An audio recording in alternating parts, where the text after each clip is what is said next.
All right, welcome to a very special episode of What Have They Done to Our Sport. I have a very special guest today. His name is Matt Yaden, the owner of Rocky Mountain Pro Wrestling and Mercury Pro Wrestling Academy. How's it going, man? Thank you for your time. I really appreciate it. I'm a huge fan of what's going on with Rocky Mountain Pro, and it's what I look forward to watching every Thursday on Twitch. So how's it going? It's going really, really good. Thanks for having me on. I appreciate it. Thanks for your constant support there on Twitch. Someone just actually asked me on Twitch, is this Jets fan Cole's podcast? Yes, it is. Pork Chop just asked that. So yes, it is, Pork Chop. This is Jets fan Cole's podcast. But great to be here. I appreciate you taking the time to talk with me. All right, I'll jump right into the questions. I know. So, what is it that got you into the wrestling business to begin with? Metabolized diet pills and Beanie Babies. Really? I was 17. I worked at the Richland Mall in Ontario, Ohio. Just finished wrestling season. I took like a job selling metabolized pills, those diet pills. This was 1999, and I was selling these pills. And then there was a stand next to me. This was in the middle of the Beanie Baby craze when like everybody wanted these Beanie Babies, and there was a guy that worked next to me that sold Beanie Babies out of his uncle's the Beanie Wagon is what they called it. And we just got to talking. He asked if I was into wrestling, and I remember, I kind of remember just kind of being like, hey man, do you watch pro wrestling? And I said, the fake shit. And he's like, yeah, pro wrestling. And I was like, not really. And he goes, well, do you wrestle? I said, yeah, our season just ended. Because he's like, oh, you're a decent-sized guy, and you should come over to our friend's house. We wrestle, we do pay-per-views in front of our friends. And I was like, well, what do you mean? He's like, yeah, we're backyard wrestlers. We wrestle in the living room, and a bunch of people come over and watch us. And so I went over there to hang out with these guys because they seemed cool, and kind of just really started paying attention. I mean, I knew what pro wrestling was. It was cool enough. I just didn't pay a lot of attention to it. Yeah. But I kind of fell in love, I think, with the community and the guys, and like, you know, they were a cool group of guys. They were watching a lot of ECW at that time, so they basically just watched ECW and beat the shit out of each other. Speaking of ECW, I just got this from Just Incredible. It's a fucking like mini ECW world title belt. It's all metal and shit. I was a huge ECW fan, so. Well, and that's really what got me. You know, I went and watched they were watching a Living Dangerously pay-per-view. I think from a couple years before that, Jerry Lynn and RVD. Like, I just found it fascinating. So a lot of people asked me like, what matches influenced you? And I was like, honestly, one of the matches that influenced me the most was Lynn and RVD of that series that they had. And I became a huge Jerry Lynn fan after that. So I started just bumping around with them, having no clue what I was doing. And that's really kind of how the ball got rolling on that. And then I started seeing like a couple years. I joined the Marine Corps Reserves in '99, right out of high school, and was going to school at Ohio State. And I still drive back on the weekends to Mansfield to wrestle. We actually had acquired a ring at that time from a local guy. It was a 60 by 60 ring. Thing was a piece of shit, but it was a pro wrestling ring, so we didn't care. And then our friend's dad's driveway, and then we started doing it at his business. He had like a bay where all the electrical trucks were stored. We wrestled in there. We were kind of trying to train ourselves how to wrestle. And I could go on all day about this 2 years. It would be a long story, but to cut it all short, a local guy saw us, thought a few of us had talent, started coming and training us, so we got actual training around 2001. So that's kind of when it really started for me as far as being a pro wrestler. I got my training in 2001 and just kind of started moving forward. Moved to Colorado in '03, and it's been quite a ride so far. But that's kind of the beginning. NRW in Ohio is where it started, which is in 2010 before changing to Rocky Mountain Pro in 2016. I named it after the backyard company that I started with. Nice. So with you being a part of every aspect of the business, in-ring performer, some talent relations and TNA a little bit, I think I remember you saying. And then now you own your own company that's on TV, which is amazing. I mean, what has the wrestling business been everything you thought it would be? No.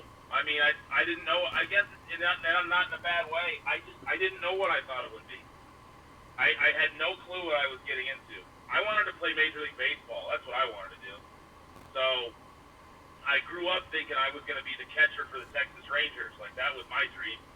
And wrestling, I fell into it so late in my childhood and didn't understand really what I was getting into. And the way I started, I never knew what to expect.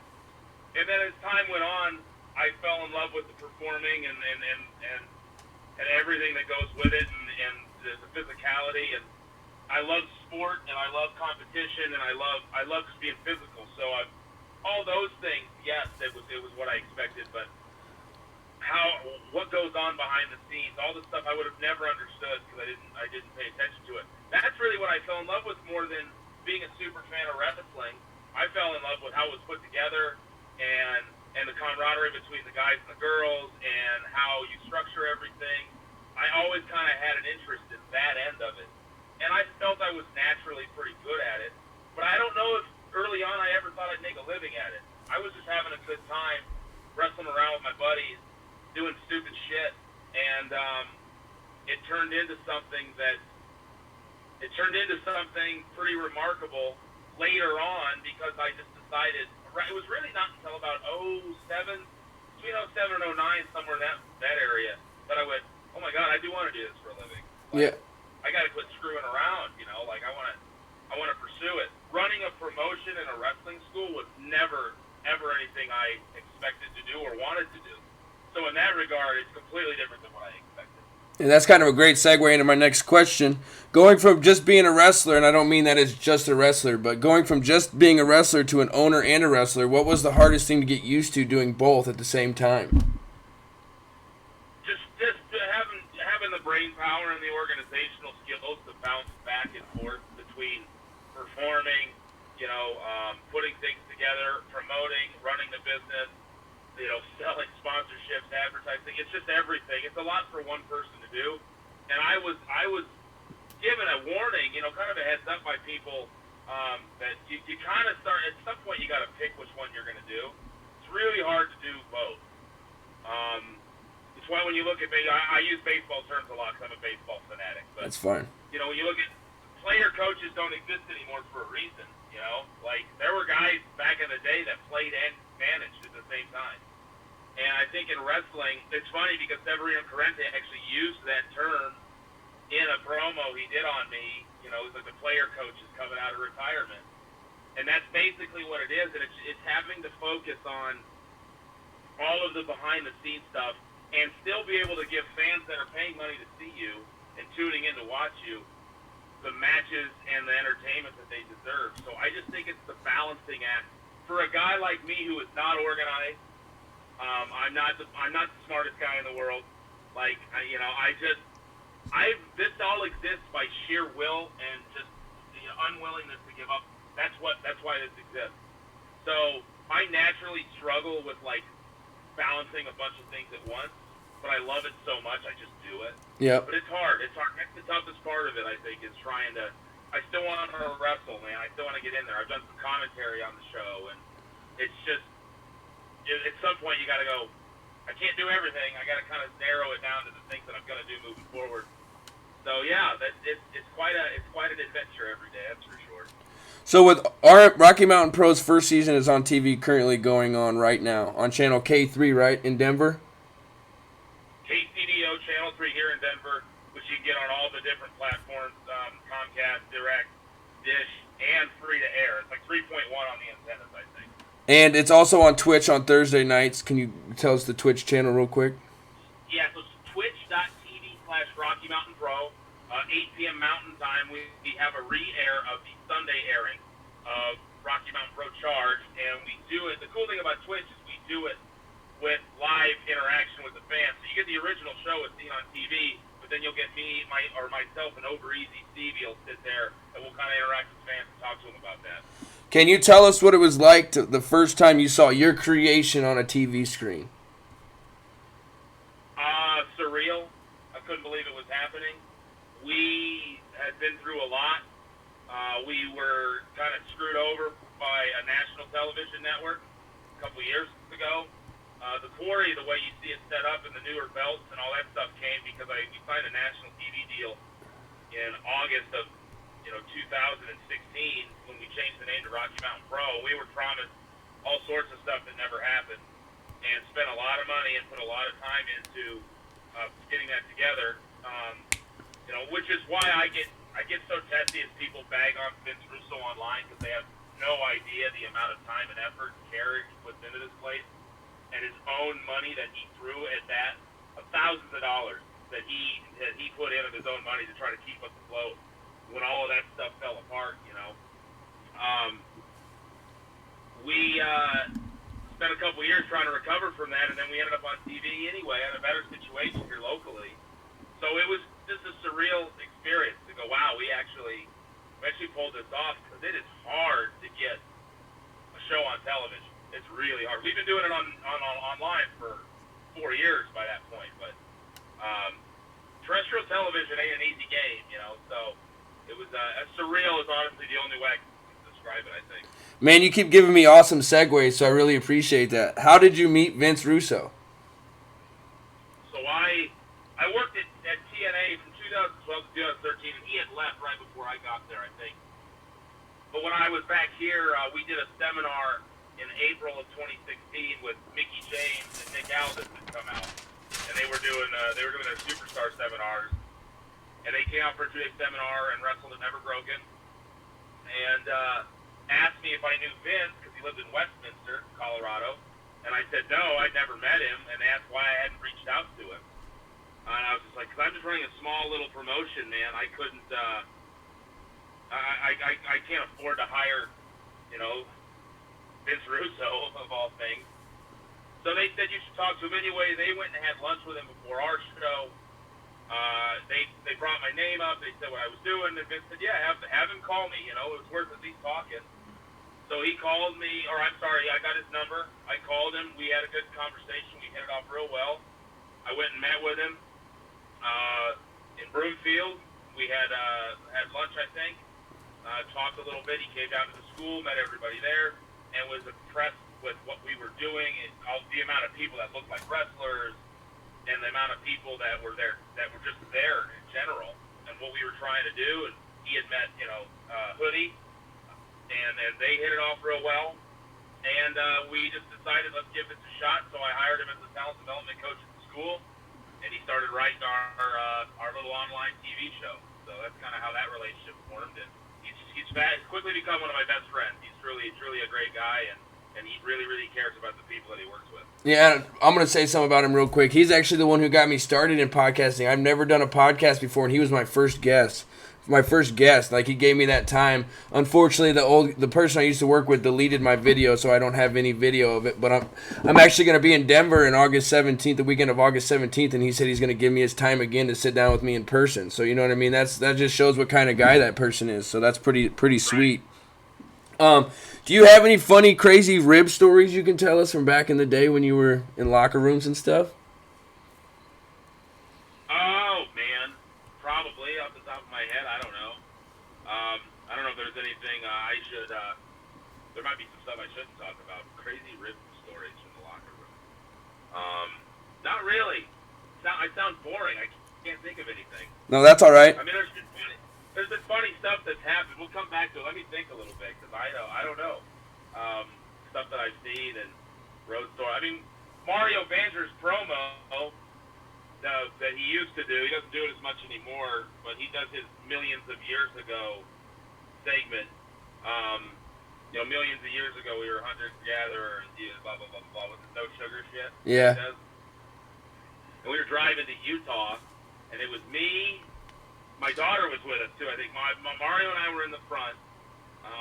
And then I think it was Steven Ashburn, my daughter, and Dozer, Otis Dozovich from NXT, was in the back.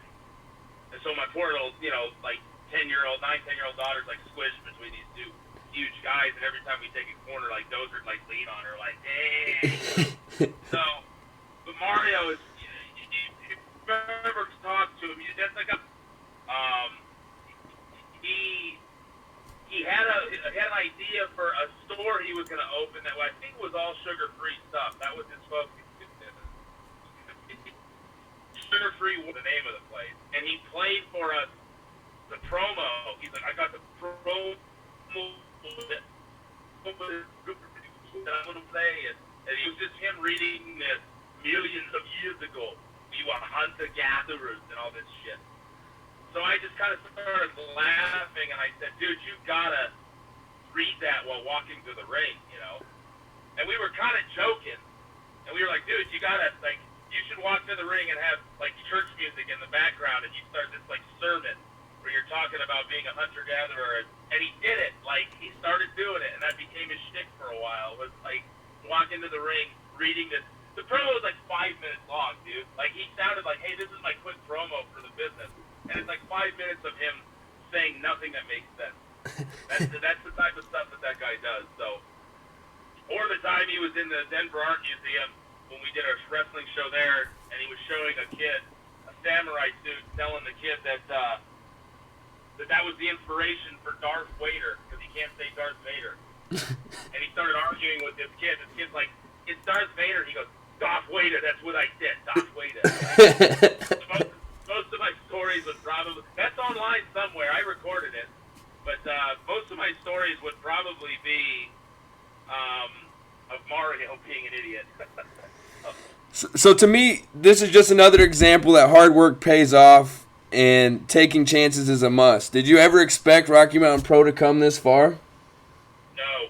I mean, I guess to the level we're at now, I'll say yes and no, and I know that might be a cop-out, but yes in the fact that we always had a vision for something greater than what was existing, especially at the time in Colorado. We didn't like the current wrestling climate here. There wasn't much of a scene. There were people that wanted to pretend there was a scene. There wasn't. There was maybe a couple promotions at a time. The quality was not good, and it wasn't because there wasn't talent. People just didn't want to work hard for it. So I had an idea and got a group of people to get out of the in 2010 and was doing promotion-wise, but there was a group called Fusion Pro Wrestling run by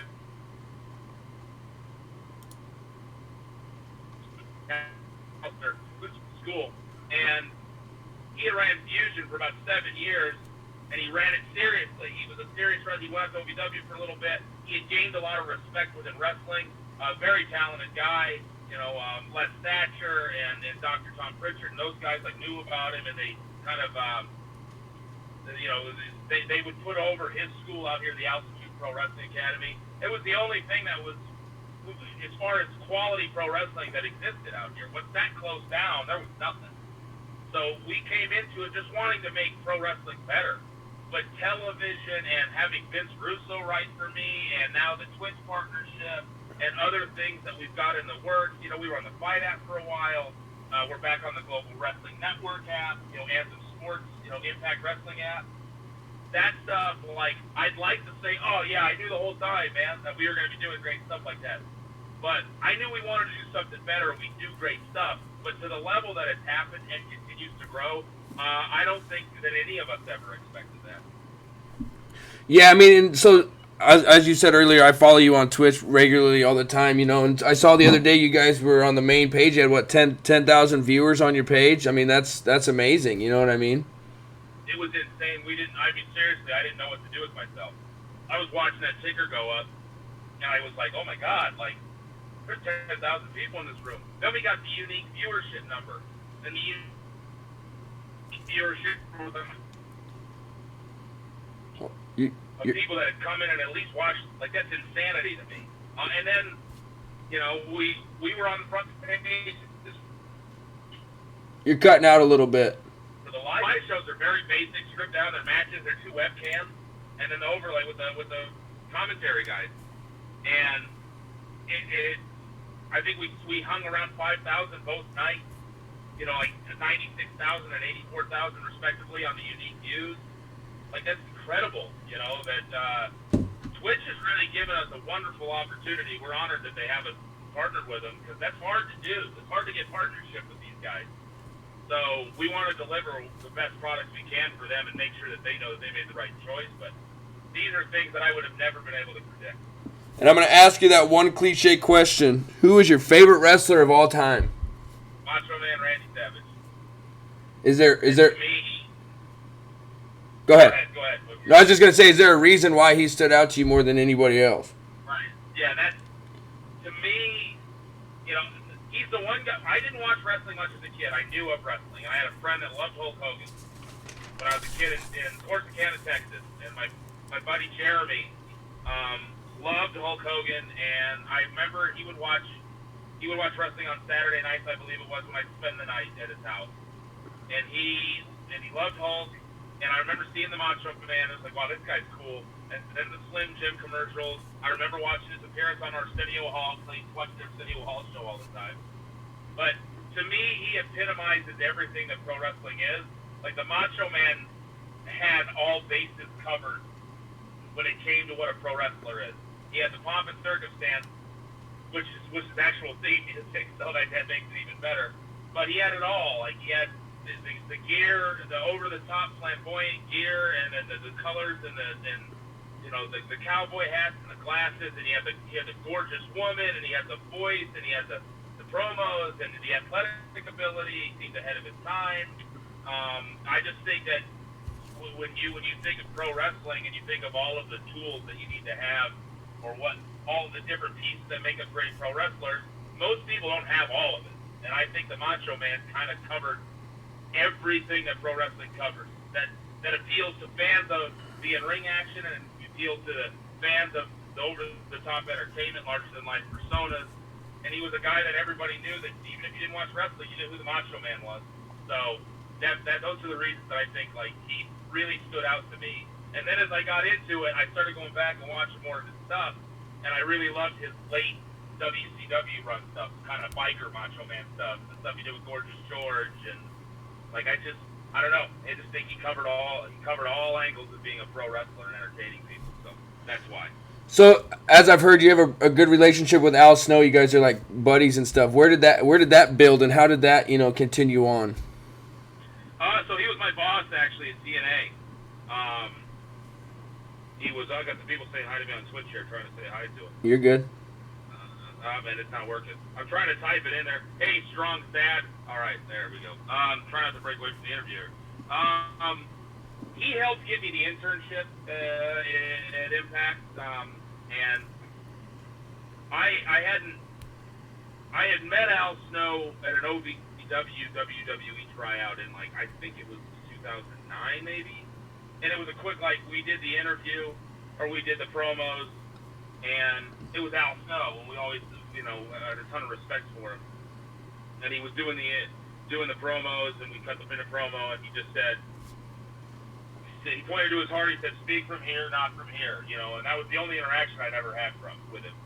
I did a gut check for TNA in Bakersfield, California in May of 2012, and at the same time I was finishing college, and I submitted an internship request to TNA. And he called me, and he kind of went over everything, and was like, I think we have something for you. And then his assistant, Bill Clark, at the time, was kind of helping with bringing me in as an intern out there in Tennessee. And that's how that started. And he had seen my stuff from the gut check. D'Lo Brown administered the gut check, and, he had just seen that I had done it, and I don't know if D'Lo said anything.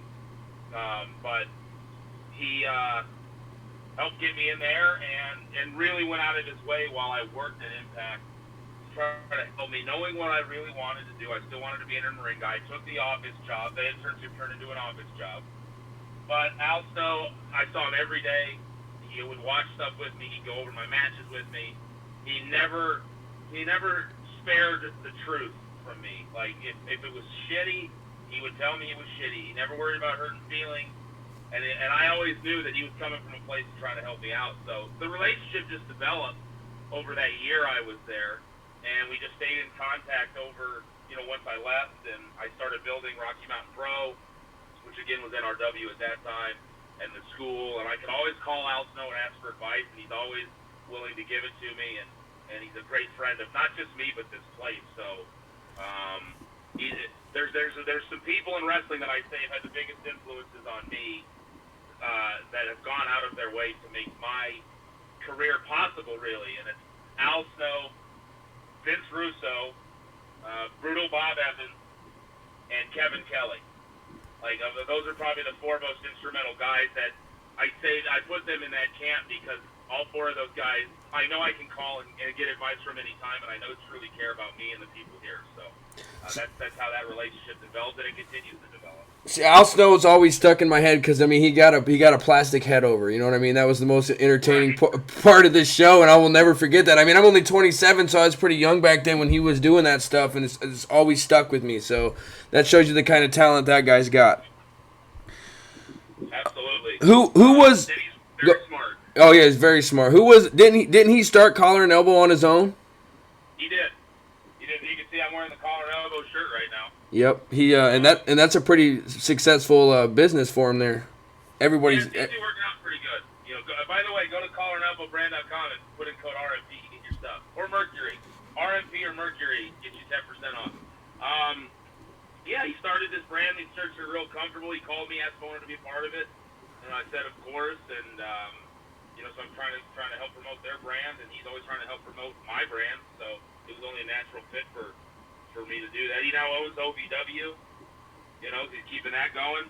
He's been doing stuff with them for years, and now he's in charge of everything and keeping that moving. So Al Snow is a great example of a guy that learned very, very, very early on. You can't just focus on being a good in-ring performer, or your career is going to be very short. Just like an NFL running back, the lifespan of a pro wrestler at that level isn't very long on average. Yep. And when you put together all of the people that are in there, we think of the big names that stick around forever, but there's so few of them, really, when you think about it. So Al Snow knew he did his job well. He became somebody that everybody knew, but he started dabbling in the acting, and he really learned and wanted to take interest. And he's just naturally a big picture guy anyway. But he can be an agent, he can write, he can book, he can do all of these things, he can train. So he gave himself the opportunity as time went on to make sure that he could stay in the wrestling business as long as he wanted to, because he doesn't have to rely on his body all the time. Speaking of that, he's more jacked and looks better than he's ever looked. He's in better shape now, it seems like, than he was in his 20s. Guy's a machine. But he's so smart about how to position himself in wrestling that he has ensured himself a career as long as he wants it. And I kind of want to follow that example. It's an inspirational example. With what I'm doing here, it's like if I can keep the school going and I can keep the promotion going, if it comes to a point where my body just won't let me perform anymore, I don't have to worry about it as much, because I can still be in the business that I love and not have to worry about constantly hurting myself to try to stay involved. You got time for a couple more questions? Yeah, I got time. Okay. You're waiting to go into the DMV, so I'm in no hurry. What do you think is the biggest reason wrestling is the way it is today, outside of Rocky Mountain Pro? Because Rocky Mountain Pro is still old school storylines, characters, not so much of the high flying, dancing stuff. Like, why do you think the WWE and TNA is kind of actually going a little bit more old school too, a little bit, but like WWE and all those other promotions, and what do you think started that progression to where it is now from where it came from? So ask again. So you're asking for my opinion on the direction they're going, or where they have been. What do you think caused wrestling to go from when it was at its peak, the Attitude Era, to where it is now, where storylines and characters don't matter? And I mean that outside of Rocky Mountain Pro, and of course. Right. You know what? I mean, I hate to. I'm not trying to dodge any questions. I don't pay enough attention or focus enough on what they're doing to be able to give you a really good, educated answer to that. I hear Vince talk about it all the time. He's a great guy to ask. He's got his opinion and why it's dropped. I know the climate is different, and not that I don't pay attention. I'm not trying to say that, but to be able to study it enough to assess why that is, I think people much smarter than me and with much more experience than me probably be able to give you a better answer. But I think that the climate of television, the online climate, and the sophistication of television now is different than it was in the 90s and early 2000s. When I was a kid, cable television was truly a luxury that most of us didn't have. And then when it started to become more common, more people had it, but there wasn't 500 channels to choose from, and there were two companies going head-to-head with each other, making each other constantly up the ante. And I think that's the biggest difference, honestly, is that it was just lightning. They caught lightning in a bottle, and they were able to play off of each other. And then you didn't just have the major two, but then you had ECW kind of creeping up behind that was keeping that niche interested and making things like they were all paying attention to each other, making things grow. I just don't think the climate's the same now as it used to be, and there's so many options. There wasn't Netflix and Amazon Prime and Hulu and YouTube. I mean, it just makes such a difference. If you were going to see wrestling, you had to tune in. I mean, dude, I was putting VHS tapes in a VCR to record it. That's how I recorded it. Yeah. Especially for DVR and TiVo and all that. Monday night in the college dorm when I was in college in '99, we all got together and you huddled in your dorms and you flipped back and forth between WCW and WWF. So I honestly think that the biggest difference is just the climate of television viewing. And Vince would say that that's not an excuse, that there's other reasons. But from a storytelling perspective, he understands that stuff to a point. I learned, and we laugh about it, and if you ever watch Hoodie and I talk about it, I had some pretty shitty ideas for my guys. And Hoodie will be like, Matt Yaden will tell you right out of the gate, he's not a booker and he's not a writer. And he's right. Like, I just don't see that stuff the way some guys do. Hoodie's the guy that can book it right, I believe. Like, he's got that vision, Yep. So, I honestly, I'll default to the digital content and the way that you view television and movies now. I don't know, and maybe if you look at summer blockbusters or you look at just going to the movies in general, I don't know where that industry is, but I would assume it's probably down too. When you look at Netflix makes its own movies and Amazon makes its own movies, and now it's like you don't have to go to the movie theater to see these movies. And there's other alternatives to these major studios that used to monopolize it. Same thing with cable news and the alternative sources. And I think wrestling is affected just as much as all these other entertainment mediums is by modern technology. So, the reason I ask is because, growing up, wrestling was my passion. I mean, wrestling still is my passion, but when I was growing up, I would be home 10 minutes before 7 o'clock, so I would not miss a minute of Monday Night Raw, And, now, when I have 3 little kids. I have a 5-year-old boy, a 4-year-old boy, and a 1-year-old daughter. And, that's the main thing I was looking forward to was, man, we can sit down, we can watch wrestling together. That's something we can do. And they lose interest watching Raw. But then I've been showing them Rocky Mountain Pro and, just the lighting, the characters, shit like that. They're engaged in it. So it's I want to say thank you for giving me that for my kids, because that was one of the main things I look forward to as a father was having the same thing I had with my brother with them 3 together. You know what I mean?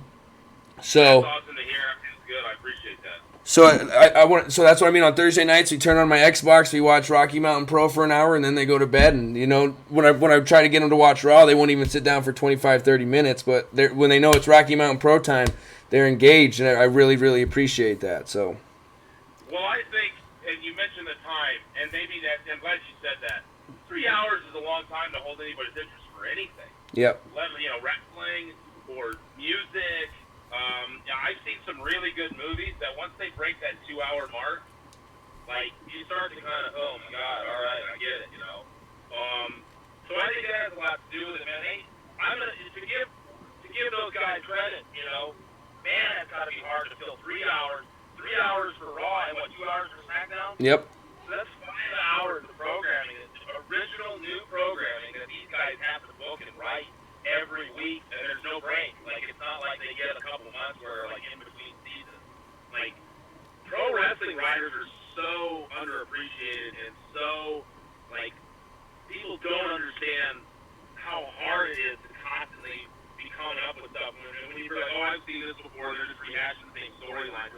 Well, they have to write new shit every week, and that's hard to do. It's hard to keep kids' interest for 3 hours. It's hard to keep it for an hour. Yep. I think the advantage we have is it's an hour. It's an hour, it's tight. Here's the story, here's what you got, boom, boom, boom, boom, boom. We'll see you next week. Yep. And you're left going, I could have watched another 30 minutes to an hour.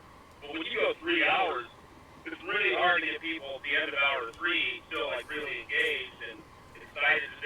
You leave them going, oh, okay, that's over. It's instead of, man, I want more. That's hard. That's a hard thing to pull off. I don't care who you are. Yes, sir. And so, like I said, go ahead and tell everybody where we can watch Rocky Mountain Pro on Twitch again, where they can buy your shirts and Rocky Mountain Pro merchandise and stuff like that. So if you go, we do have a store on Pro Wrestling Tees, and I'm going to try to get some more stuff up there. I believe it's just, RMP. So it's ProWrestlingTees.com/RMP. You can get us on Pro Wrestling Tees. You can get, the collar and elbow gear if you use the code RMP or Mercury and check out. You'll get 10% off there. That helps us out.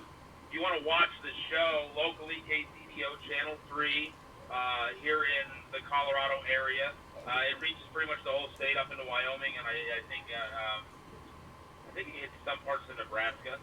And then we're on Facebook, Rocky Mountain Pro on Facebook, Mercury Pro Wrestling Academy on Facebook, and Twitter is at the Rocky MTN Pro and at Mercury PWA. You can find us there. Twitch.tv/Rocky Mountain Pro. You can subscribe with your Amazon Prime subscription. You can see all the past content. I'm trying to. Am I missing anything? What links am I missing here? In your website, you got Rocky Mountain Pro website, right? Right. I guess that would have been the first thing I should have popped there. RMPWrestling.com is the website for Rocky Mountain Pro, and MercuryProWrestling.academy is the website for the school. And all the people. And RMPWrestling.com is kind of your portal to all the other stuff I just said, where you can find links and everything to all the other sites. Yeah, I got a picture up here now. Everybody can see the main screen of the website. There it is right there for everybody to see. And then here's a couple pictures of Matt training some people and just a still shot from his wrestling career back in the day. And like I said, you can see him teaching. It looks like, you're focused, you're dived in, so that's pretty cool. Last question, and I'll let you go. I don't want to hold you back from the DMV. Do you get a better feeling out of your students, taking what you teach them and using it and, progressing their career, or in the ring, a hell of a match?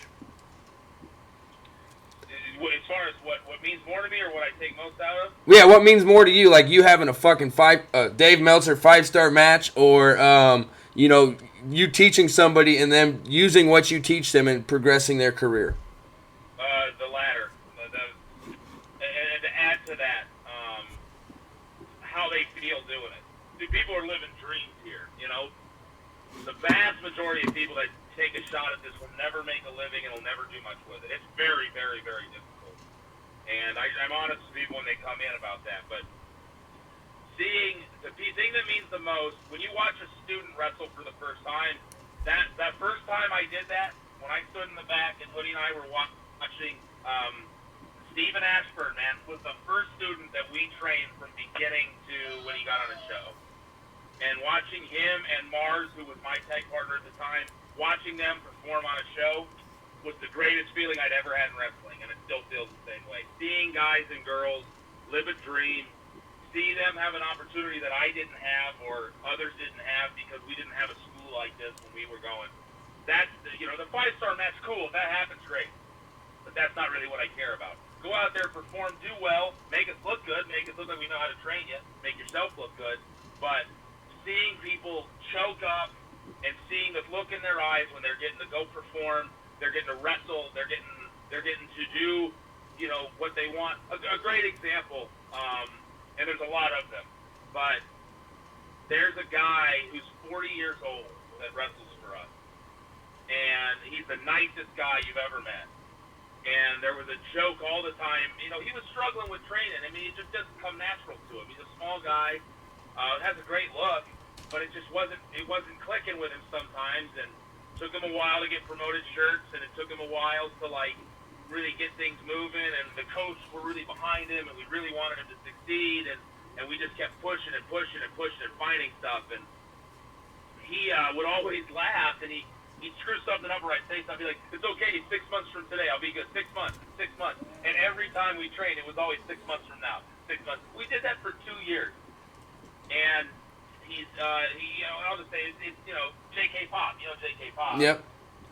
And he just kept pushing and pushing and pushing and pushing, and they came up with this tag team, and they really wanted to tag, but Vince wasn't putting it on TV, and he had a different idea, and it just wasn't jumping out to him. And then they were given an opportunity, because they would not stop. They would not stop pushing, and he would not stop trying. He wouldn't stop working. And Thursday before TV, when it was written in that he was going to be on television, and I just went up to him and I said, "Hey, dude, 6 months finally came."